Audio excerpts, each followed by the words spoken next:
ça n'est plus un G7, c'est un sommet totalement différent qui a lieu, William Tay.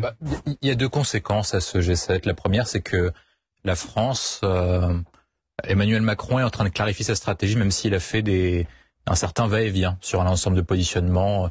C'est-à-dire que la France avait toujours eu le choix entre la position qu'on appelle gaulo-mitterrandienne, de puissance d'équilibre entre les nations, entre les blocs ouest et les blocs est, et le choix du chemin atlantique. Et Emmanuel Macron, vraisemblablement ces derniers temps, a pris le chemin atlantique, alors que lors de son dernier déplacement en Chine... Pas le choix, en fait. Oui, mais lors de son dernier déplacement en Chine, il avait donné un chemin qui semblait peut-être différent sur Taïwan, sur la Chine, etc. Il était en Chine. Il était en Chine. Il était en Chine. Et il voulait repartir, vous voyez. Et ensuite, son avion. Là, du coup, sur la question ukrainienne, il y a un sujet essentiel, c'est que Macron, qui apparaissait au départ comme celui qui voulait discuter à la fois avec Poutine et Zelensky, se place comme le premier pays européen qui soutient Zelensky. Et c'est plutôt Scholz qui essaye de jouer la puissance d'équilibre, à freiner l'aide européenne pour trouver un processus de paix. Et le deuxième point que je vois sur ce G7, c'est qu'il semble avoir de moins en moins de légitimité qu'à l'époque de Nicolas Sarkozy lorsqu'il était président de la République et qui a voulu créer le G20. Vous avez un G7 qui aujourd'hui regroupe moins de 50% du PIB mondial. Dans les années 70, lorsque Valéry Giscard d'Estaing y allait, ça regroupait 75 à 85% du PIB mondial. Aujourd'hui, vous avez un club occidental qui gère les affaires occidentales du monde, mais qui ne parle pas à l'autre partie du monde. Lorsque vous prenez les votes contre la Russie et l'agression russe en Ukraine, vous voyez que les votes condamnant la Russie se diminuent au fil du temps des assemblées générales des Nations Unies. Vous n'avez pas la Chine qui est représentée au G7. Vous n'avez pas la Russie. D'ailleurs, vous avez Xi Jinping qui a lui-même fait un sommet tout seul dans son coin avec les 5 puissances. Et ça pose question, ça pose véritablement question. Quand vous prenez les pays du G7, qu'est-ce qu'il y a à faire l'Italie dans les affaires mondiales? Qu'est-ce qu'il y a à faire le Canada dans les affaires mondiales? On comprend la présence du Royaume-Uni, de la France, de l'Allemagne, des États-Unis et du Japon. Mais est-ce qu'il n'aurait pas fallu remplacer certains pays par l'Inde? Vous voulez dire que c'est obsolète? Je pense que c'est obsolète parce que c'est une affaire occidentale qui traite des affaires occidentales et qui ne résout pas la question ukrainienne, parce que tant qu'on n'aura pas la Chine, tant qu'on n'aura pas l'Inde, tant qu'on n'aura pas la Russie, tant qu'on n'aura pas les pays du Moyen-Orient et le Brésil, on ne pourra pas résoudre la question ukrainienne. C'est vrai que les annonces qui ont été faites par Joe Biden sur l'envoi des F-16, elles auraient pu être faites en marge d'ailleurs du G7. Il y a plusieurs points, c'est qu'ils sont réunis entre G7, mais ils font tous partie de la même coalition occidentale, donc c'est-à-dire alliés aux États-Unis, à la fois sur les deux questions qui concernent le G7, la Russie, l'agression russe en Ukraine, et la question chinoise. Mais ce sont que des pays alliés. Il n'y a pas de pays qui partagent une stratégie qui est différente. L'autre point que je vois, c'est qu'en fait, en faisant ce type de réunion, en devenant un club quasiment américano-centré, le G7 perd sa vocation de diriger et de jouer une puissance d'équilibre, de réunir les affaires mondiales. Lorsque le G7 avait des puissances d'équilibre comme l'Allemagne à l'époque de Schröder ou de Jacques Chirac qui représentait la République française sur la question irakienne, le G7 avait un intérêt. C'est-à-dire que les pays africains, les pays du Moyen-Orient, les pays d'Amérique du Sud, y voyaient des pays capables de représenter leur voix à la fois dans ce G7 et dans les organisations internationales. Là, ce n'est plus le cas. Donc, pour moi, le G7 perd une partie de son utilité. Ça ressemble davantage à un sommet de l'OTAN qu'un sommet du G7, notamment sur ces questions-là, auxquelles on mêle sanctions économiques et en plus questions géopolitiques centrées sur la Russie et sur la Chine. L'autre point que je vois sur la stratégie adoptée par le G7, auquel moi je suis plutôt critique, c'est-à-dire que quelle est la stratégie en fait pour pouvoir résoudre les conflits à la fois en Ukraine et sur la Chine? Sur la question chinoise, le G7 va probablement dire demain qu'il faut sanctionner économiquement les dépendances chinoises.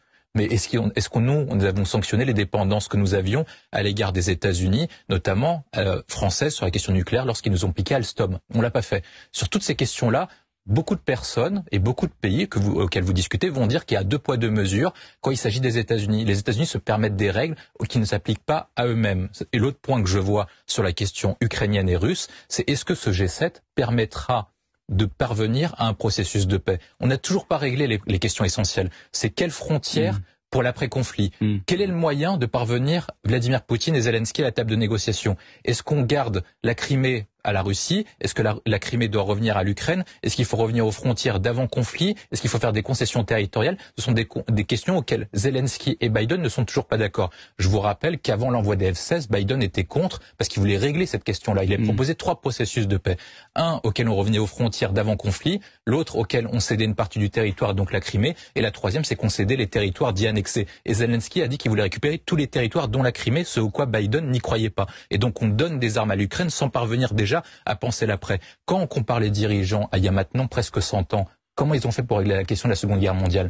À Yalta, avant même la fin du conflit, ils sont réunis pour imaginer le monde d'après, les institutions internationales et les frontières d'après Seconde Guerre mondiale. C'est pour ça que je fais la comparaison. Quand ils décident d'armer Staline à Stalingrad, ils disent à Staline, tu tiens le front Est, comme ça on bat la Wehrmacht, et une fois qu'on aura battu la Wehrmacht, c'est-à-dire qu'ils pensent que le processus de paix est indissociable de la défaite de l'Allemagne nazie. Là actuellement, on n'a pas dit qu'il fallait que pour avoir un processus de paix, il fallait battre le Kremlin.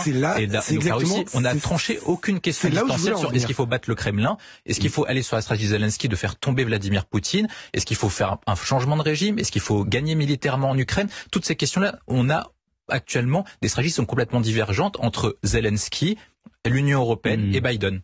William T. Moi, je pense que le sujet essentiel, c'est qu'est-ce que veut l'Occident globalement? À la fois d'un côté les Américains. Elle veut la paix en Ukraine sans avoir la guerre. Ce qui est selon Thomas Carpellini, pas possible. Moi, je pense que c'est impossible. Vous pensez aussi que c'est impossible. Ça veut dire qu'on a le choix entre laisser le conflit s'envenimer et ouvrir ce qu'on appelle communément une 3e guerre mondiale. Enfin, je veux dire, même si elle n'aura peut-être pas forcément la même tonalité que la Seconde guerre mondiale. Moi, je tiens une même théorie depuis l'ouverture du conflit.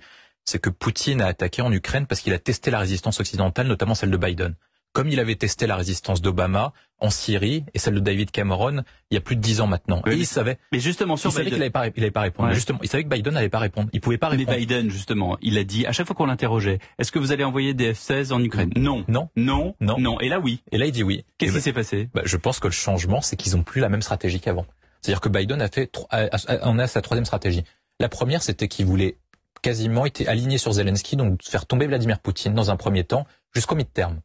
Quand il a vu que ça allait lui coûter électoralement en vue des mi-termes et qu'il allait perdre face aux Républicains, il a changé de stratégie pour adopter davantage un processus de paix, donc limiter l'aide vis-à-vis de l'Ukraine.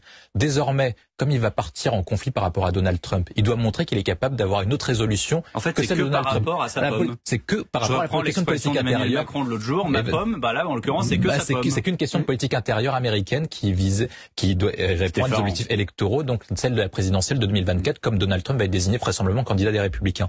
Le deuxième point que je vois, c'est que l'Union européenne, elle, n'a pas la même stratégie que celle des Américains. Les Américains, traditionnellement, sont toujours sur une opération forte vis-à-vis de la Russie, sur la stratégie qui est celle de Ronald Reagan dans les années 80. Donc, c'est-à-dire affaiblir au maximum le pouvoir russe, quitte à faire tomber le régime, quitte à faire tomber le pays, pour ensuite après le reconstruire après. C'est ce qu'ils ont fait en Irak et en Afghanistan.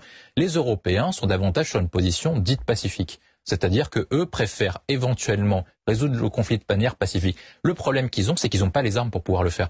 Parce que, pour pouvoir résoudre le conflit de manière pacifique, c'est qu'il faut enclencher ce qu'on appelle la course à la concurrence. C'est-à-dire qu'il faut faire en sorte que les moyens de l'Ukraine soient tellement importants que la Russie soit obligée de capituler ou ça lui coûte plus cher de vouloir continuer le conflit. Mais le problème de l'économie européenne, c'est qu'elle est ni armée sur le plan économique, ni sur le point de vue militaire. C'est-à-dire qu'on n'a pas les moyens de fournir l'effort de guerre vis-à-vis de l'Ukraine, donc de contraindre sa position, ce qui est capable de faire Biden. L'autre point qu'on a, c'est qu'on a une stratégie qui est différenciée en fonction de là où vous êtes dans l'Union européenne. Si vous êtes dans un pays d'Europe du Sud, vous êtes davantage moins concerné sur l'Ukraine. Si vous êtes un pays d'Europe de l'Ouest, comme vis-à-vis de la France, vous avez une autre position. Un pays d'Europe du Nord a une autre position. Un pays d'Europe de l'Est sera très hostile vis-à-vis de la Russie.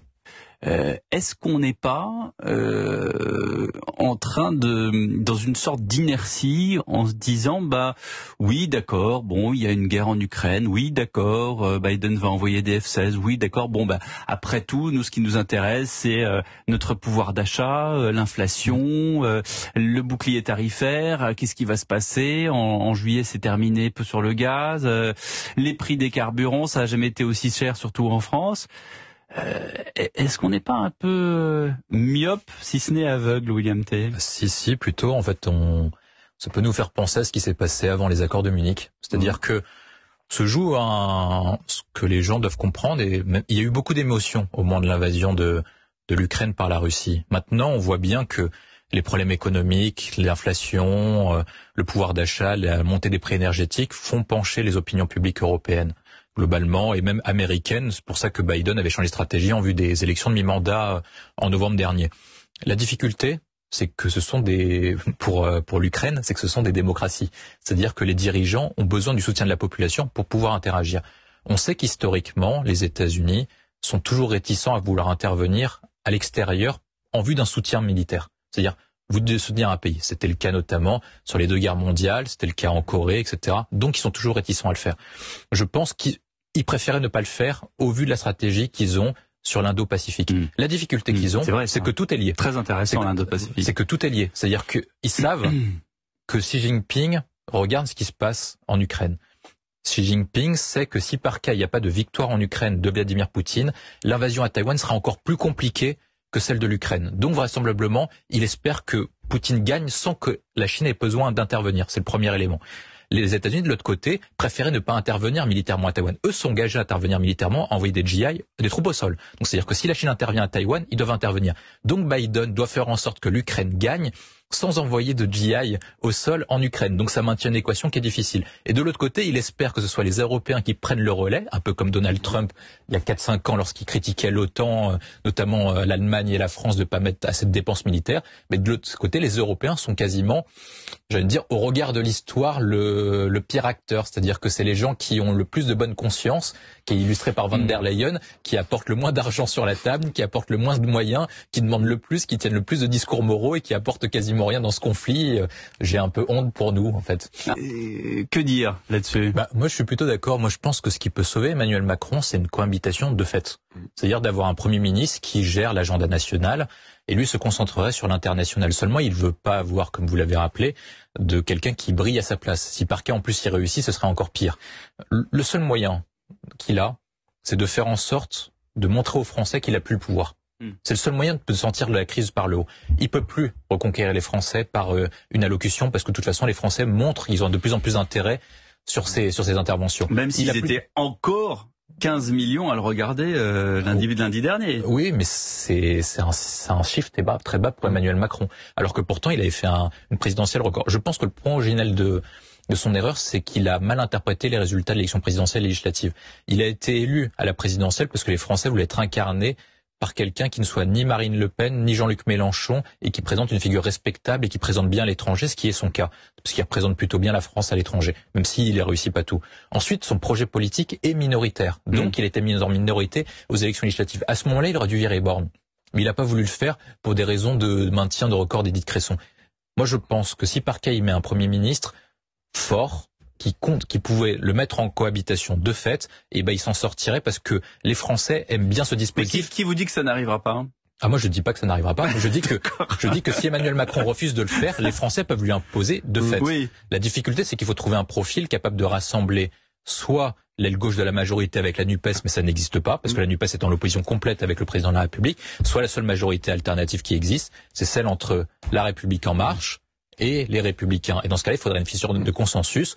Il y en a à peu près 2 ou 3, Laurent Wauquiez, François Baroin, et malheureusement Nicolas Sarkozy n'est plus disponible.